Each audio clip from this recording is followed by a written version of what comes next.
want to start by welcoming you to this Upstate Air Quality Advisory Committee meeting. I'm Dean Hebel. I'm the Executive Director of 10 at the Top, and we are the coordinator and the convener of this committee for the Upstate region, and have been for a number of years. I'll talk about that in just a second. Just a reminder for those who have come in recently, if you'd like to put your name and organization in the chat, that way we know who is with us. And if you have any questions throughout the program for any of the speakers or general comments, you are welcome to use the chat for that as well. And we'll have some time throughout the program for some questions and things. So Justine, if you would go to the next slide, I'm gonna go ahead and get started. For those who are not familiar kind of with the history of the Upstate Air Quality Advisory Committee, it was originally led by the Greenville County Planning Commission. Some of you may have been involved back in the early 2000s when there was a regional compact done by Anderson, Greenville, and Spartanburg, and then some other communities and organizations in the upstate when the region was in danger of being seen as a non-attainment area. And then in 2012, we at 10 at the Top became the convening organization for the Upstate Air Quality Advisory Committee with the anticipation of tighter air quality regulations to come out, which eventually happened in 2015.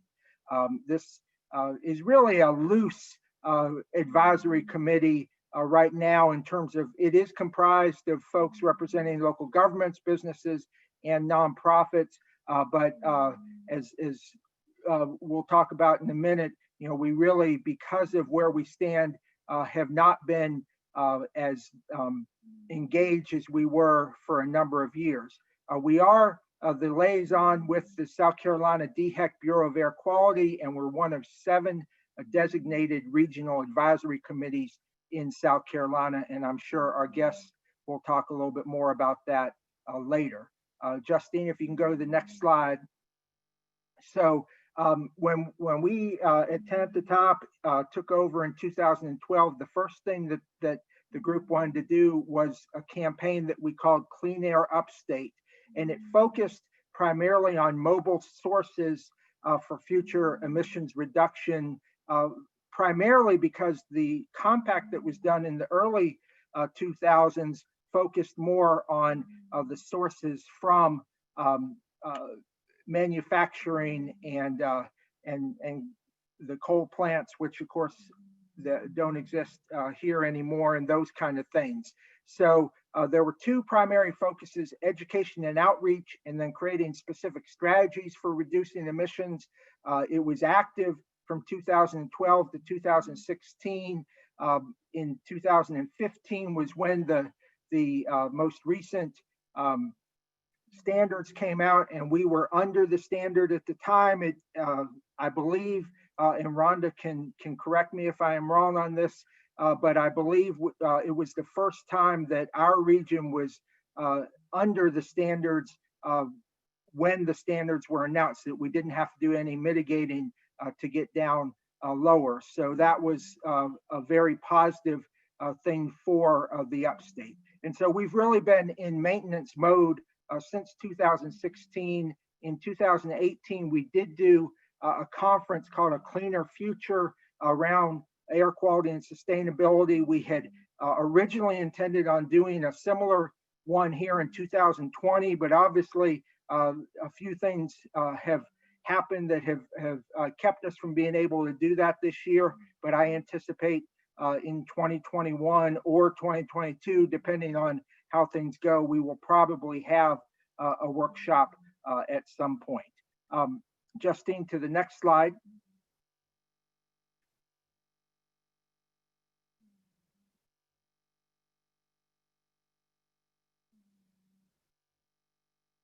Justine, next slide. Are you there?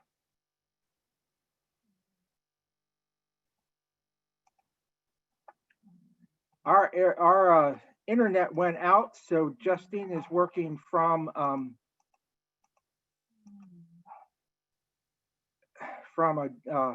a different point, so she may have lost her capability for the internet. So if you guys will, yes, I think we've lost her. So if you guys will give me a second, I am going to share my screen, and I apologize for that, but give me a second here.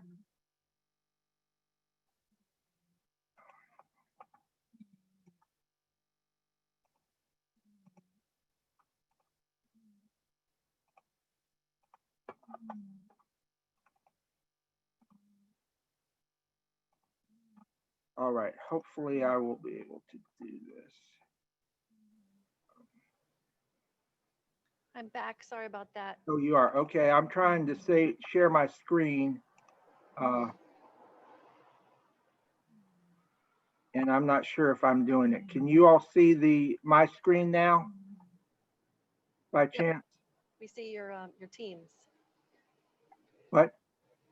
Oh, you don't see the presentation? Correct. Okay, I'm gonna. Oh, Want me to try again?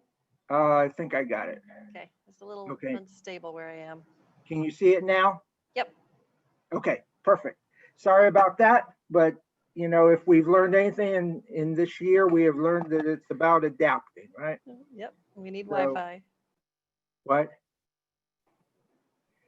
Okay, so here we are. So what some of the things that were done in the Clean Air Upstate campaign, we focused on voluntary actions in education, the School Breathe Better No Idling program that is part of the state effort, no idling signage, clean air tips through a partnership with WSPA Television and other media, then the J. Dan Powell electric charging station program, and then truck stop electrification. So those are just a few of the things that were done as part of the Clean Air Upstate campaigns. So wanted to give you kind of that context, and some of you have been around in this for a while know the importance of being within attainment in terms of the stability for businesses in the upstate, as well as the role around public health. If you look at the upstate's numbers from the Lund Association, we still are not at the top of the list in that realm. There are still a lot of folks with asthma here in this region, so we can always continue to improve on air quality, regardless of whether we're within the federal standards or not. So with that, I'm going to turn over to Mary Peyton Wall, who is with DHEC, and she is going to give us an update on the current standards and where we are here in the monitors in the upstate. So Mary Peyton, thank you very much for being with us, and I'll turn it over to you, and you can tell me when to click, because I think I'm running the clicker now. All right, sounds good. Hi, I'm Mary Peyton Wall with Bureau of Air Quality. I am the fairly newly appointed section manager for our data analysis section, and I also oversee our air regulations. So I kind of got two sections combined into one. Tommy left the agency about a year ago, and so I absorbed his section into mine, so which is why you're seeing a new face. So next slide. All right, so I wanted to go through our monitor locations, the ozone design values, where we are to date for ozone and PM 2.5, and then I'll just touch on the other criteria pollutants as well. So next slide. All right, I'll wait for this one to load up, or is it going to come through a little bit better? No, this is how it showed up when I was looking at it yesterday. So I'm guessing that's kind of how it looks. No, it actually looks a whole lot better on my screen. Okay. We'll have to see if I can get this reset to you guys to send back out. So okay. We've done a little reorganization with the monitors in the upstate. And so what you should be able to see is two in Spartanburg County. There's North Spartanburg and TK Gregg. And then in Greenville County is ESC and Hillcrest. And then over in Anderson County, we have Big Creek and Garrison Arena. What you don't see this year, and I'll show you in 2 more slides, is where they were last year. So we've combined a few and then we've closed some. We were at Clemson and we were asked to relocate. And so that's how we ended up at the Garrison Arena. And I'll show you where they were in 2019 in another slide. But just kind of wanted to show you, these are the Upstate mains, the monitoring sites that we have going into 2020 and 2021. So, all right, next slide. All right, so ozone, and of course, these are the colors that we typically represent, and I'm happy to announce that we've seen mostly green this year. So, all right, next slide. All right, so this is the 2019 ozone monitoring stations. And so you can see there was Long Creek and Wolf Creek, Big Creek, Clemson, and Garrison Arena. And we've already closed Wolf Creek. Clemson has relocated to Garrison. And per the EPA, we run sites concurrently to get permission to shut one down. So if Big Creek and Garrison come out looking as like redundant sites, then we will get permission to shut down Big Creek. And Long Creek was also shut down as well. All right, next slide. So this is where we are for the ozone 3-year design value trends. This covers historical monitors, current monitors, all the way back to the 1997 NACs. And we are looking very good. You can see a nice downward trend for all the sites and all in compliance with the 2015 ozone NACs. All right, next slide.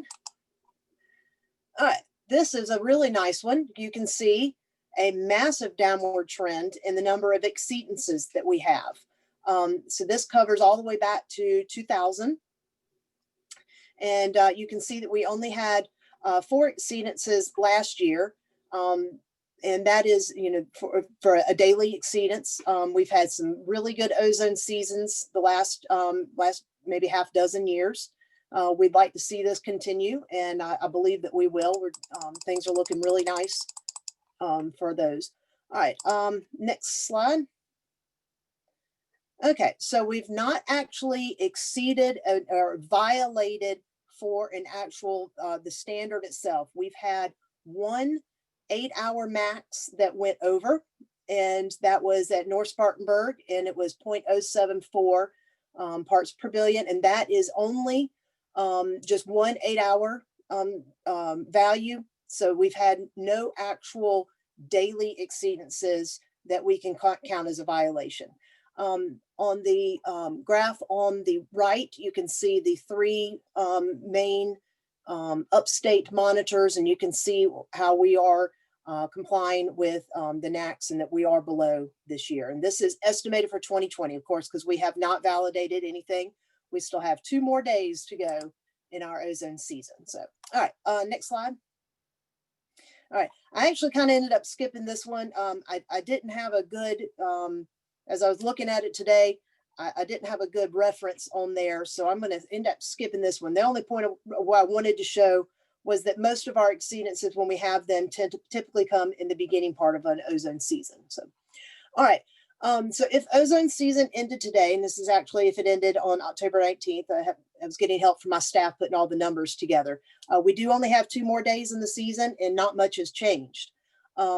If we ended today, we would have only that 1 8-hour violation, which actually doesn't count as a daily exceedance. It's a 1 8-hour violation at North Spartanburg.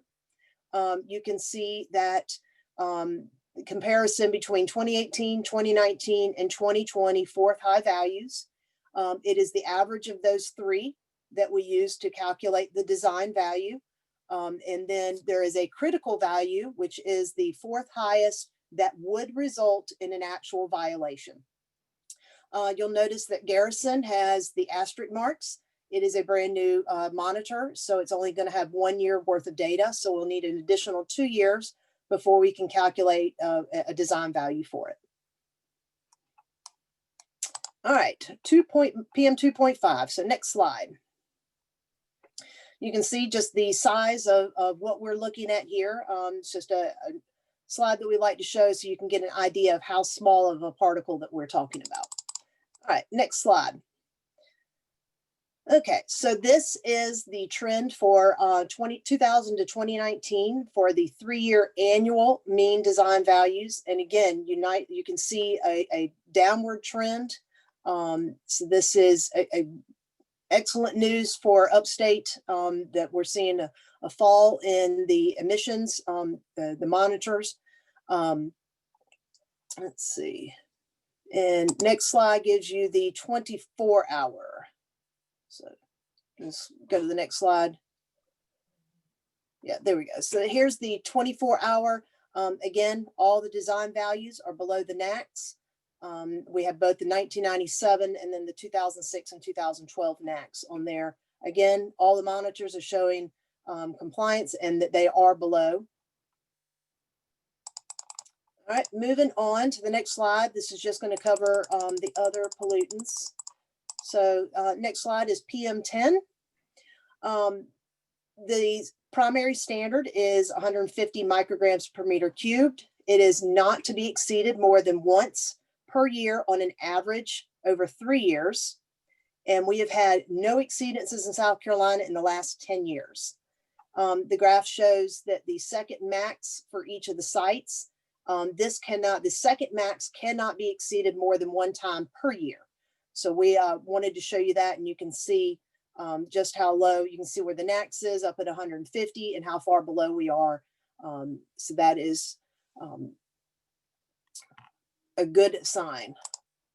All right, next slide. SO2. This is a 10-year graph, 2010 to 2019 design values. The first primary SO2 standard was set in 1971. It had 2 standards, which was a yearly annual mean and a 24-hour. In 2010, this was revised to the 1-hour standard that's averaged over 3 years. And this NACS has been set to 75 parts per billion.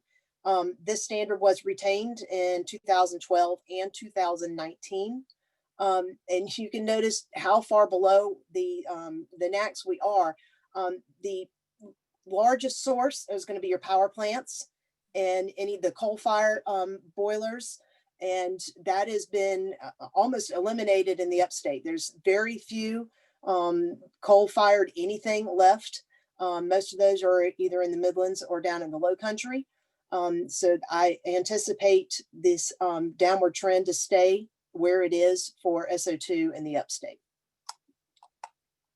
All right, next slide, NO2. Again, doing 10-year graphs here. There are 2 primary standards. There's a 1-hour standard for at 100 parts per billion, and that is based on the 98th percentile of the annual distribution of a daily maximum 1-hour NO2 concentration average over 3 years. So I know that's a mouthful right there. And there's also an annual standard for the average annual NO2 concentrations. That standard is 53 parts per billion. That's quite a mouthful. We, again, don't have many issues with NO2 in South Carolina. You can see how far below we are. So this is the 1-hour design values. If you'll go to the next slide, you can see the annual.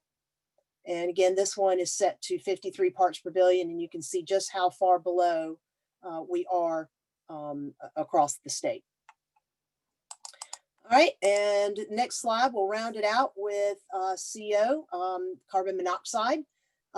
Here, this is the standard was set in 1971 at 9 parts per million as an 8-hour average and 35 parts per million as a 1-hour average. Neither can be exceeded more than once per year. That standard's been retained without revision, 1985, 1994, and 2011. You can see, obviously, we're doing really well for CO in South Carolina. There's actually only one CO monitor, and that's at Park Lane. So there is not one up in the upstate. So that is what I have. Next slide will be just our main DHEC slide there. So I can turn it over, or I can answer questions, whatever you Well, want wanted to do. let's do a couple questions if anyone has anything now. Let me see if anything's in the chat. If anybody has any, I have a couple or just kind of for those who aren't familiar, Mary Peyton, can you explain how the average, how you get the average that you look at to make sure you're not above the 0.70, which is the federal level? All right. So what you're looking at to attain the 8-hour ozone max is that it's 3 complete years of ozone monitoring data. And when I say complete, that means you have to have 75% of the monitoring data per year and then 90% over a 3-year period. And then you would average the annual 4th highest 8-hour daily maximum concentrations. And so basically what I'm just saying is the average of those annual 4th highs for each of the last 3 years. And so we would take a look at all the 4th highs. And then for all 3 years, you average them together and it rounds out to see if it meets the standard. So then you calculate what would be a design value, and that design value, it pretty much comes out to, you could say it's almost the same number. So if the 3-year average annual 4th highest daily maximum 8-hour average ozone concentration, and so that is, it's a statistic. And so if you set that, if we can go back to the slide, let me tell you which slide to go to. If you'll go back to slide, I think it's 9. I'm not sure I can go backwards. Oh, you can't go backwards? Yeah. No, I can't. I apologize. Okay. So the 4th high, so we'll take North Spartanburg. In 2018, the 4th high was 62 parts per billion. In 2018, it was 68 parts per billion. And in 2020 is 64 parts per billion. So the anticipated design value is 64. That's just going to be the average of those 3 4th highs. And then a critical value would be the highest 4th high. That would be, what number do I have to get to in order to violate the standard? And so you would have to, for North Spartanburg, would have to get all the way up to 83 parts per billion to violate the standard, because that would be what it would take to raise those averages up high enough to go over the standard. Great. So that being said, and we were talking about this before we got everyone in, the rule from the Clean Air Act says that you look at the standards every 5 years. So in theory, 2020 or sometime after, there is the ability for another review, which if, say they did a review at some point, if they lowered or tightened the standard to 0.65, we in the monitors here in the upstate, at least as of today, would still be within that standard, right? Correct. Now the 2020 ozone standard, it actually is being looked at right now. It's been proposed and we are waiting. I'm going to end up getting confused because they're doing PM 2.5 at the same time, but they're keeping the standard without revision. So we are going to continue on with where we are right now. So I don't anticipate there being a problem for a while. EPA is trying to get back into revising them every 5 years. They were running pretty slack on doing them per the Clean Air Act requirements. So hopefully they'll get back on this. They're retaining PM 2.5 and ozone, as a matter of fact. That's what's been proposed. Great. Well, I have a couple other things but I think Rhonda is going to talk about some of them. So I'll kind of go ahead and introduce her, and then we may call you back in, Mary Peyton, if warranted. But thank you so much for you have made us forget Tommy. I'll tell him next time I correspond with him. I tell him that he's officially been replaced. So, Well, I still have a powwow with him every now and then. So he yeah. still has some history there that I sometimes call and say, "Do you remember when?" Absolutely. I think everybody who's been involved knew Tommy certainly, but thank you so much for stepping in, and you are now our veterans. So we appreciate it. Thank Um, you. and with that, I'm gonna next go to Rhonda. Am I in the right place? Rhonda? Yes. Rhonda Thompson is the director of the Bureau of Air Quality for DHEC. And Rhonda, I think I was trying to remember, you've been in that position for about 4 years now. Is that right? Yes, I think I started April 2016. Oh, I got good memories. So, well, we really appreciate you being with us today, and I'll turn it over to you and let you talk about where South Carolina is focusing as it relates to air quality. Obviously, the good news is we're within the monitor standards, but that doesn't always mean that there's not other things we can continue to do here in the state. So I appreciate you being with us, and I'll turn it over to you. Okay, thank you for that introduction. Usually when I'm asked to do a air quality update, the first thing I do is talk about the monitors and our monitoring data and the trend and how emissions have declined. And Mary Payton has done that for me. So I don't need to get into that at all. And she did a great job showing that information. And we are very proud of what um, our stakeholders have done to keep our air quality concentrations down and to continue to improve air quality in South Carolina. The first thing I wanted to talk about was COVID-19 impacts. We get a lot of questions, as you can imagine, from media outlets, different organizations about the impact that we've seen in air quality due to COVID-19. So to answer that question, we've been looking into that issue. The first thing we did was we went to the Department of Transportation to see what the traffic numbers were. We have a lot of people working from home, so we don't have as many cars on the road. So we wanted to see what that reduction was. And this graph shows that decrease. So the orange is 2020 and the blue is 2019. And you could see the huge drop in traffic in the April, March timeframe. That blue box is when we had our first reported COVID-19 case. The yellow box is when the schools closed. Uh-oh. And then we had the executive order from the governor. That's the green box. So that was our lowest number that you can see there. And then since then, that order's been rescinded and you're seeing the traffic increase, but still not to the point where it was in 2019. So that was the first thing that we looked at. So we definitely saw a decrease there in traffic. So next slide, please.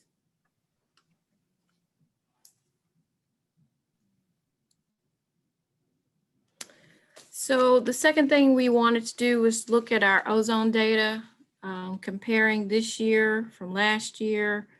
We've looked at it through July, and you can see there's lots of variation there.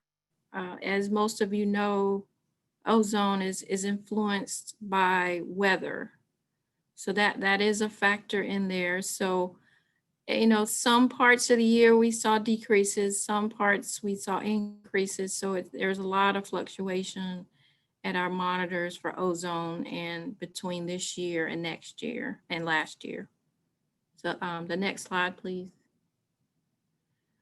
So we also wanted to look at NO2, and we also pulled in some data from Charlotte. And we saw something very similar. Some months you saw decreases, some it was about the same, and some it was higher. So lots of fluctuation there. Next slide, please. So what does this really mean? We did see a decrease in the concentrations from 2019. We did see traffic counts go down from 2019, but because of the influence of weather on specifically on ozone, it's really hard to know what the impact of COVID-19 was on air quality. So we really can't really say that COVID-19 was the sole factor for that decrease. Next slide, please.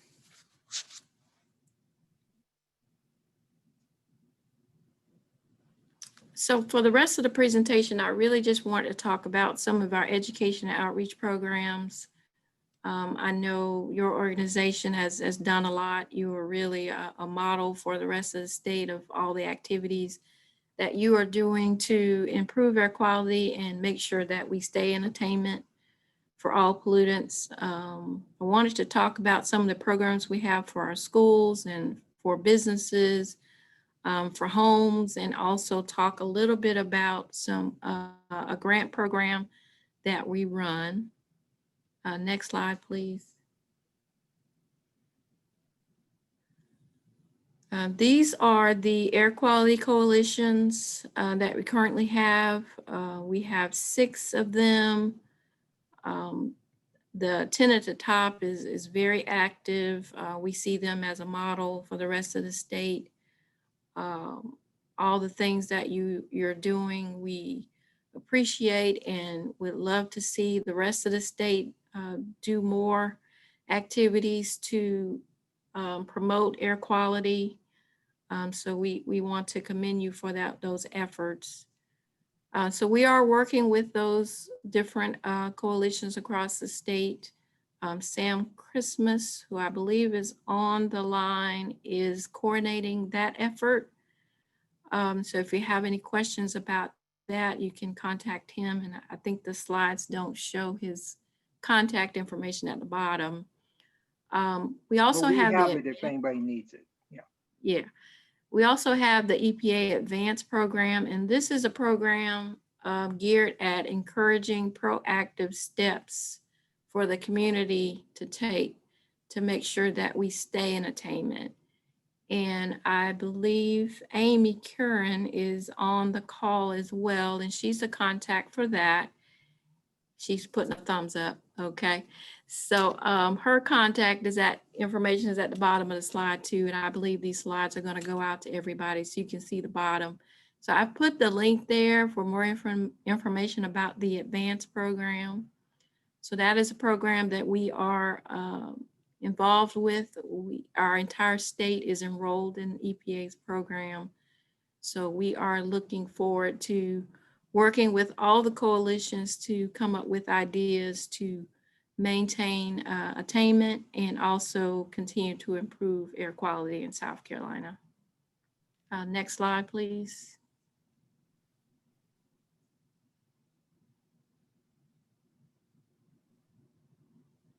It's coming. Here it is. Okay. I just wanted to mention some of the other school programs, the Air Quality Flag Program. I have a link there where you can get the fact sheet about that. Amy Curran is the contact for that as well, but it's a program where we work with schools. They can find out what the forecast is for that day and put that color flag up. If they have a school flag, they can put the green flag up if the forecast is for good air quality. But it gives us an opportunity to educate the students, the parents, the faculty, the staff at schools about air quality and the importance of good air quality, and also let them know if it's not a good day, if it's a yellow day or an orange day or a red day, how they may need to alter their plans for outdoor activities. So it's a good education program. And we want more schools to be more active in these programs. So contact Amy if you know of a school that would be interested in participating in this program. Next slide, please. This next one, I just wanted to promote EPA's app, the Air Now app. You can download it on your smartphone. So when you're traveling, going from state to state or within the state, you can see what the forecast is for that area. If you want to know what the monitoring readings are, this is where you can look that information up. So it's a good tool that we've been promoting people use. I have it on my phone now. You can set it to do alerts. So it's a good tool. I've enjoyed having it on my phone. Next slide, please. And Dean, you mentioned this one already, the Breathe Better program. This can be done at schools. It can also be done at businesses.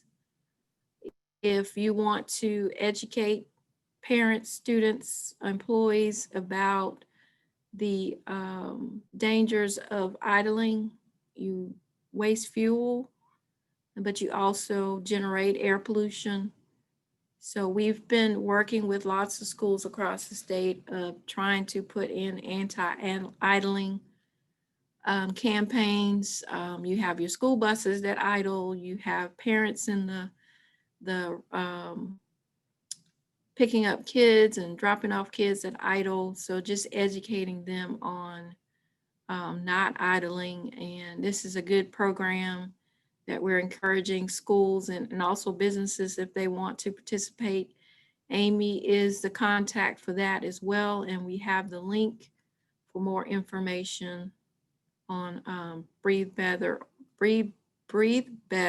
or B Square. Next slide, please.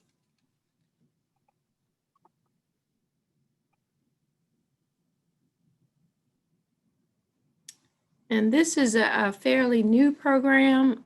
We've been working with the U.S. Department of Education on green ribbon schools. We have had 3 schools get this award in the last 2 years. It's geared at reducing environmental impacts and costs, improved health and wellness, and effective environmental and sustainability education. So we're very proud of the 3 schools that have won this award in the last 2 years. And Amy is the new contact for this program as well. Next slide.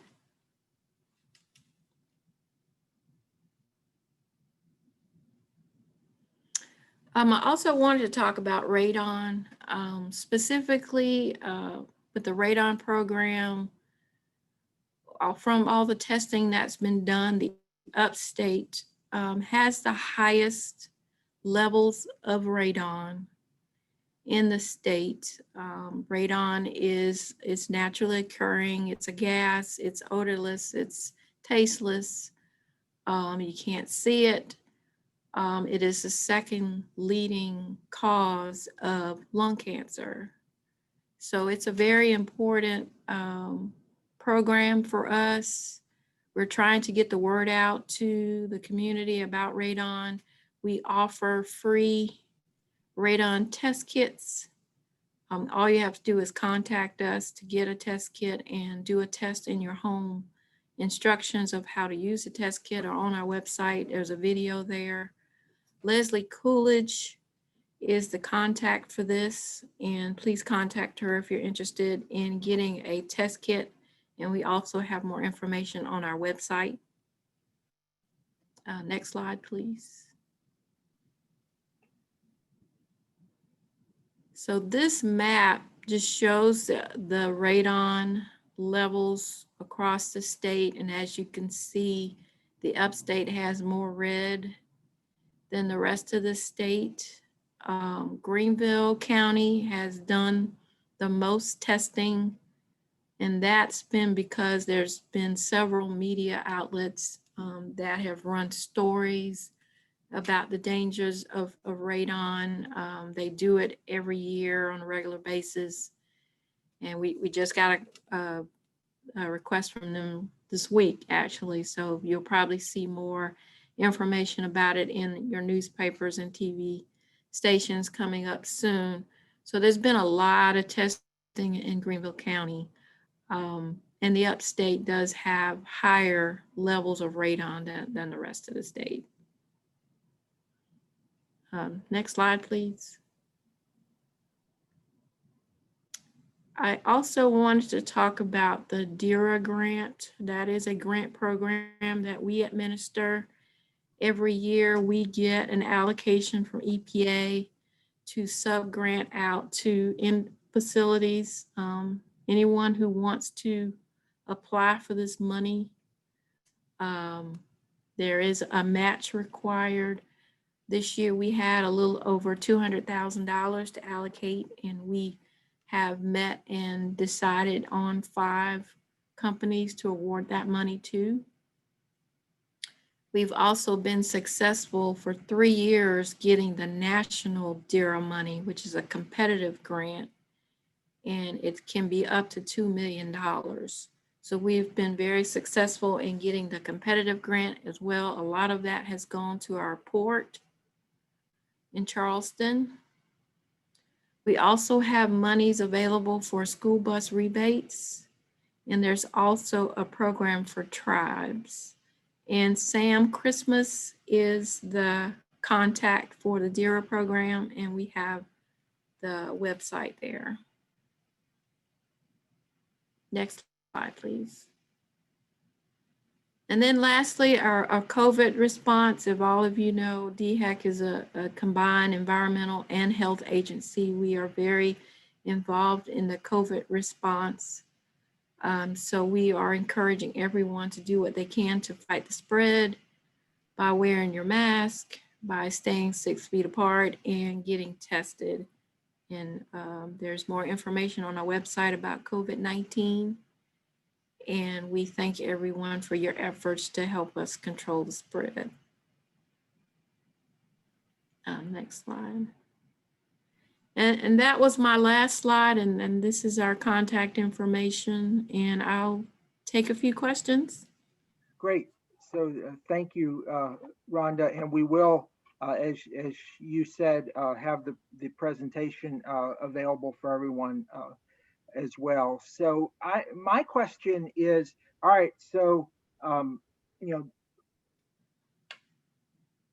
we're within standard for air quality. There's obviously other things. The radon is not necessarily something that we've had any engagement with, but obviously is an issue in the upstate. What if you're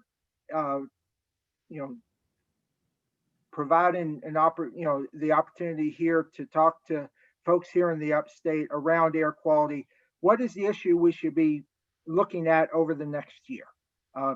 Should we be focusing on continuing to reduce emissions? What is in your opinion, the thing in the upstate as it relates to the work around air quality that we should be looking at and seeing if there's an impact we can make here in the upstate? I'd say continue to do what you're doing now. Like Mary Payton said, EPA has proposed to retain the ozone and PM 2.5 standards to keep them as is, not increase, not decrease, but keep them the same. I think it's still gonna require all the efforts that you're doing now to stay under those standards. Once COVID-19 is over, we just don't know what air quality is going to look like, if we're going to see spikes or increases or what. So I think we just have to continue what we're doing now. because of the radon issue in the upstate, that was the reason I did want to mention it on this, during this meeting, just to make people aware that it is an issue and that we do have free test kits if someone is concerned about radon in their home. We do want to do that. The Radon Awareness Month is coming up in January, so we will be doing more publicity about it in that month to make sure people are aware of it. I think what y'all are doing now is great, and we just need to continue forward.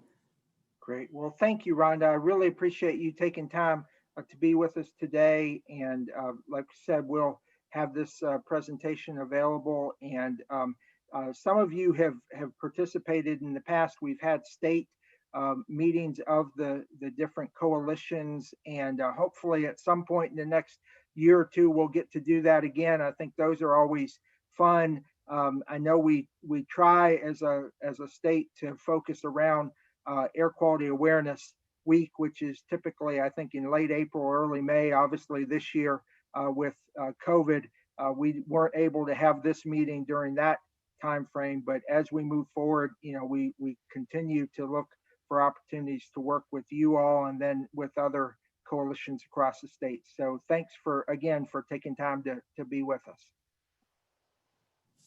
And Mary Peyton, thank you as well. We really appreciate both of you. And we're going to go next to, I think we're going to Michael before we go to the energy office. So Michael, did you not have slides? No, I didn't. I just thought I would just talk for a couple of minutes. Okay, well, I'm going to stop sharing my screen and let you talk for a couple of minutes. How about that? Thanks. So for those of you that I have not met, I'm Michael Hildebrand. I'm the director of the Upstate Mobility Alliance. We have been around since about 2017, started from an initiative through 10 at the top, originally called Connecting Our Upstate or Connecting Our Future, I believe. Been in this role since January, and recently we finished our strategic plan. And I think what's really interesting for this group is our strategic plan is really focused around the issue of what we call the car-centric culture in the upstate. The vast majority of people in the upstate commute and travel by personal vehicle, and most often when we look at commuting for work, they commute by themselves. Roughly 82.6% in the upstate do that by the last survey count. So we are going to put a concerted effort around how do we change that culture and how do we change that mindset. And we are going to do that through two of our primary task forces. We have one that's known as the Moving People Task Force that focuses a lot around public transportation. And so how can we get people more interested in using public transit, and how can that be a better option for people? The other way that we're going to do that is through our Active and Livable Communities Task Force. So when we talk about active and livable communities, we're talking about sidewalks, bike paths, these other multimodal forms of transit. And really, how do we connect where people live to where they work and the other activity centers so that they can get places without needing a car? And so we really have just finalized that strategic plan just a couple of weeks ago, and our task forces are starting to meet to look at specific projects around that. But similar to what Rhonda talked about, we've heard a lot since COVID started about the reduced congestion on the upstate roads, or the increase in people on bicycles or out using our public parks and green spaces. And so, while COVID has been really tough for a lot of different reasons, one of the positive things out of that is it really has given people an opportunity to see what does the upstate look like, or what could the upstate look like if we do have a shift in our car-centric culture. And so we've set a goal to, by 2030, to have 75% of the upstate commuting using personal vehicles. So that would put us at the top in the Southeast nationally in terms of where we would fall. So it's a lofty goal, but it's something that we're really focused on. And kind of related to this topic, if we can get more people to do ride shares or to take an alternate form of transit, not just for work, but for going to the store, going out to eat or something like that, it really will help to improve air quality and just overall the quality of life in the upstate. So at a really high level, that's what we're focused on. That's going to be our direction for the next couple of years. And I'm happy to answer any questions that anybody might have. Great, thank you, Michael. And if anyone has any questions, you can put them in the chat. And I also will note that Michael through the Mobility Alliance, they have a number of, he does a weekly podcast, and they've got a lot of other information that's out there. So we'll put a link to their site in the recap from this, Justine, and make sure if anyone is interested in being engaged and you're not already, we would love to have you involved there. So last but certainly not least, I'm going to turn it over to Ben Kessler with the Energy Office to talk about the Palmetto Clean Fuels Initiative. Ben, thanks for being with us. Yeah, thanks, Dean and Justine, for organizing this, and it's good to see some familiar faces. If you haven't checked out Michael's podcast with us, I highly recommend it. It's a really good one. But I'm here to talk to you today about how to reduce these emissions from these mobile sources using alternative fuels and some of the initiatives that we're doing from the Energy Office. So like Dean said, my name is Ben Kessler. I'm the coordinator for Palmetto Clean Fuels. Some of y'all may know that Landon, who's also on this call, has stepped into a new position within ORS, the Office of Regulatory Staff, and I'm now heading up the Clean Transportation wing of the Energy Office. So next slide, please. So just to provide a little bit of background on where we're at, as you may know, there is some legislation that enacts the Office of Regulatory Staff. And like the regulatory name sounds, the regulatory staff is in front of the Public Service Commission intervening on rate cases involving lots of different utilities.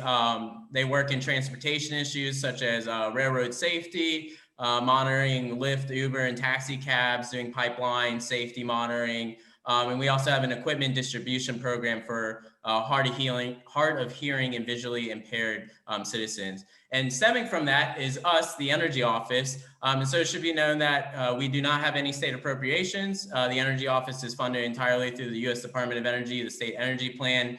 And then within that, the Energy Office, we have Palmetto Clean Fuels, which is funded through the U.S. Department's Clean Cities program.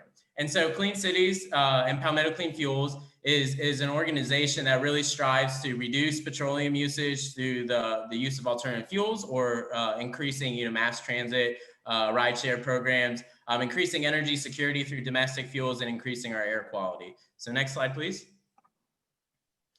So I'm just going to provide a little bit of background on the Energy Office and what we do. So our three main tenets are energy efficiency, renewable energy, and clean transportation. We do this through a variety of means and methods, but really we provide a lot of assistance and connections to people. So we do a lot of technical assistance. So we'll get into that a little bit on the fleet side, but if you have buildings, we can do energy walkthroughs and audits of them to point out areas that you can increase efficiency or install renewable energy. We have a couple different mechanisms for financial assistance for clean transportation projects and energy efficiency and also renewable energy. We do education outreach like we're doing here today. And we're kind of known as the principal planner of energy in South Carolina. So we maintain a pretty large data clearinghouse. So if you ever need anything, reach out to us. We probably have it somewhere. And we also implement the state energy plan, which we'll get into here in a little bit. So next slide. So like I said, Palmetto Clean Fuels, we work on reducing petroleum usage. And these are a couple different strategies on how we do this. I'll say we talked, Rhonda and Mary Payton talked about idle reduction and the Breathe Better programs that we work with Sam and Amy at DHEC. But we also work with fleets. So the light, medium, and heavy duty section here, I really want to focus on. So we have a program called A Fleet, which was developed by a national lab. And basically, if you own or operate a fleet, we can input your fleet data and what it would mean in terms of total cost of ownership and fuel savings, emissions reductions, maintenance savings, what it would mean to transition to an alternative fuel vehicle. And that can mean electric, propane, natural gas, or hydrogen, biodiesel. We're fuel agnostic. We really let the data talk for itself. And then also alternative and renewable fuel infrastructure. We work a lot with helping to plan locations to optimize and co-locate renewable fueling infrastructure in South Carolina. So we'll get into that in a little bit. But 85 is designated as an EV ready corridor and also for compressed natural gas.